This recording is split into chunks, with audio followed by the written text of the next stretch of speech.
Malice आपको कोई यूं तो बताए कि बात उसी इद्दत की तो हो रही है, क्योंकि वो भरण पोषण अलाउंस जिसकी इद्दत की जो बात हो रही है वो सिर्फ 3 महीने तक ही मिलेगा।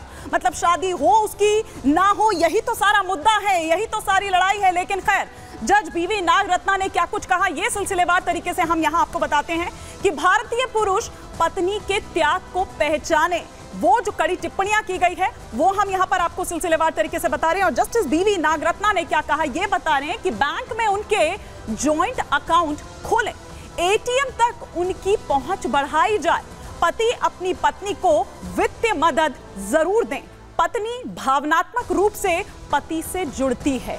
ये बात जस्टिस बीवी नागरत्ना ने कही और बहुत इंपॉर्टेंट हो जाती है उन तमाम भावों को भी यहां पर रखते हुए। लेकिन जब इस पर राजनीति हो रही है, किस तरह से क्या यहां पर, पहले तो बीजेपी क्या कुछ कह रही है ये हम आपको सुनवाते हैं। मुख्तार अब्बास नकवी का क्या कुछ कहना है।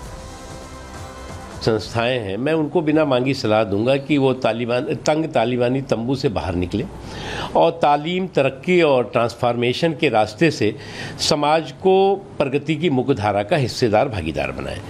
आप जब तक जो है वो किसी भी जो है वो, चाहे वो संवैधानिक सुधार हो चाहे सामाजिक सुधार हो, उस तरह के सामाजिक सुधार पर सांप्रदायिक वार करते रहेंगे, तब तक जो है वो आप देश की तरक्की और देश की तरक्की के हिस्सेदार, भागीदार नहीं बनते। इसीलिए मैंने कहा कि आपको तालिबानी तंबू से बाहर निकलना होगा। और अब इनके बाद आइए आपको बताते हैं कि मामला क्या है। तेलंगाना के अब्दुल समद और उसकी तलाकशुदा पत्नी से जुड़ा हुआ दरअसल ये पूरा मामला है। कोर्ट ने समद को 20,000 रुपए गुजारा भत्ता देने को कहा था। अब्दुल समद ने तेलंगाना के हाई कोर्ट के फैसले को सुप्रीम कोर्ट में चुनौती दी थी, क्योंकि वो गुजारा भत्ता नहीं देना चाहता था। वो कहता था जब कोई राबता ही नहीं है, जब कोई वास्ता ही नहीं है तो फिर किस बात का गुजारा भत्ता। दलील क्या दी गई ये अब आपको बताते हैं। दलील ये कि मुस्लिम महिला को सीआरपीसी की धारा 125 के तहत याचिका दायर करने का हक नहीं है। मुस्लिम महिला को अधिनियम 1986 के प्रावधानों के तहत ही चलना होगा। मुस्लिम महिला को अधिनियम 1986 के प्रावधानों के तहत चलना होगा। ये वो तमाम जो दलील है वो दरअसल रखी गई। लेकिन अब जब ये फैसला आया है, सुप्रीम कोर्ट ने बड़ी टिप्पणियां भी इस पर की है। ऐसे में जो मुस्लिम महिलाएं हैं वो इसे किस तरीके से देख रही हैं, हम उनसे समझने की कोशिश करते हैं। हमारे दो सहयोगी इस वक्त हमारे साथ जुड़ चुके हैं। राघवेंद्र हमारे साथ लखनऊ से जुड़ चुके हैं और साथ ही साथ सत्य विजय हमारे साथ इस वक्त जुड़ चुके हैं। सबसे पहले मैं सत्य विजय आप ही का यहाँ पर रुख करना चाहूंगी कि क्या कुछ रिएक्शंस वहां पर आपने उन लोगों से बात की, या कुछ महिलाएं अगर आपके साथ हैं वो इस फैसले को किस तरह से देख रही हैं? जी हाँ, बिल्कुल। देखिए, सुप्रीम कोर्ट ने जो फैसला दिया है उसके बाद हम तमाम जो मुस्लिम वर्ग की महिलाएं हैं उनसे बात करेंगे, इन्हीं से जानेंगे कि इनकी क्या राय है। क्योंकि सरकार एक 3 तलाक के खिलाफ कानून लाई थी और उसके बाद जो कोर्ट का फैसला है कि जो तलाक पीड़िता हैं वो मुस्लिम महिलाएं भी कोर्ट में आकर गुजारा भत्ते की डिमांड कर सकती हैं, याचिका लगा सकती हैं। इस पर तमाम मुस्लिम वर्ग की महिलाएं हैं, इनसे मैं बात करता हूँ। बाजी, आप बताइए, जो कोर्ट का फैसला है कि आपको गुजारा भत्ता लेने का हक है, इस पर आप क्या कहेंगी? अब तो ये हक है, अब निकाला है कानून ने, हम कानून से जो कोर्ट ने फैसला निकाला उससे बहुत ज्यादा हम लोग खुश है, सभी महिलाएं, मुस्लिम महिलाएं।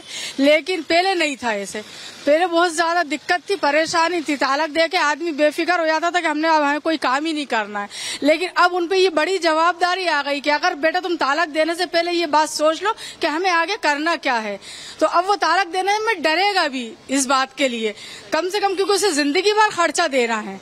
चाहे हम अपने घर मायके बैठे हो या हम कहीं और भी काम कर रहा हो, इसके खर्चे से हमें खर्चा पूरा नहीं होगी, जिंदगी पूरी नहीं करेगा वो। बहुत अच्छा कोर्ट का फैसला है, बहुत अच्छा कोर्ट का फैसला है और इस फैसले से, कोर्ट के फैसले से हम सब बहुत खुश है। आप बताइए क्या कहेंगे? मैं भी बहुत खुश हूँ इस फैसले से कि मतलब जो कोर्ट ने फैसला लिया है उस हिसाब से। अच्छा जी, मतलब अब आप गुजारा भत्ता की डिमांड कर सकते हैं? जी जी बिल्कुल। कहीं न कहीं तलाक देने की जो प्रवृत्ति है वो भी कम होगी? जी जी बिल्कुल होगी। अच्छा, आप बताइए क्या कहेंगे, कोर्ट ने जिस तरह से फैसला दिया है इसको लेकर? मैं बहुत खुश हूँ तलाक के मसले से और ये कोर्ट के मसले से। मैं तो ये चाहती हूँ हर बहनों को इसका सुकून मिले और तलाक नहीं हो इन बच्चियों की। इतना चाहती और हूँ। अगर हो जाता है, कोई दे देता है, पहले जो केस आए हैं उसमें गुजारा भत्ता के लिए अब आप कोर्ट का दरवाजा खटखटा सकते हैं? साहब पहले मैं ही अपने ऊपर से ले लेती हूँ। मेरी आज लड़की 18 साल की हो गई है। जब मेरी तालाक हुई थी तो मेरी बच्ची को 7 महीने की लेके दुनिया में काम करती फिर रही थी। जब कोई सहारा नहीं था, ना माँ बनती सहारा, ना ससुराल वाले सहारा बनते। इसलिए मैं बहुत अच्छी हूँ और खुश हैं। इसलिए है ना, बता कोर्ट ने हमारे लिए कुछ अच्छा सोचा। ठीक है, अच्छा फैसला लिया। आप कुछ कहना चाहेंगे?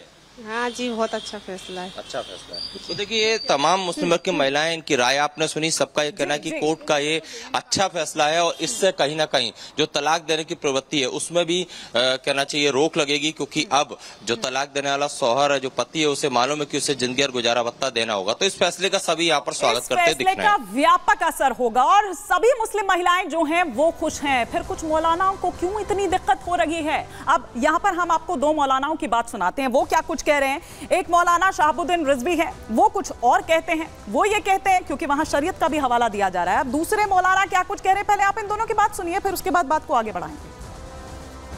शरीयत इस्लामिया ने भी इसका निज़ाम बनाया है और शौहर के ऊपर जिम्मेदारी आयद की है कि वो अपनी मुतल्लका बीवी का खर्चा दे जब तक कि उसका दूसरा निकाह नहीं हो जाता।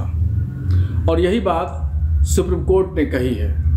तो इसमें मुस्लिम पर्सनल लॉ के कानून में और सुप्रीम कोर्ट में कहीं कोई फ़र्क या तज़ाद नज़र नहीं आता है। जब तक कि वो दूसरी शादी न कर ले या जब तक वो हयात से है, जब तक मर न जाए, शौहर से मेंटेनेंस लेना, ये इस्लामिक शरिया के ख़िलाफ़ है। ये इस्लाम में ऐसा सिस्टम नहीं है और ये इससे एक मर्दों पर एक और ज़्यादा एक ज़्यादती होगी।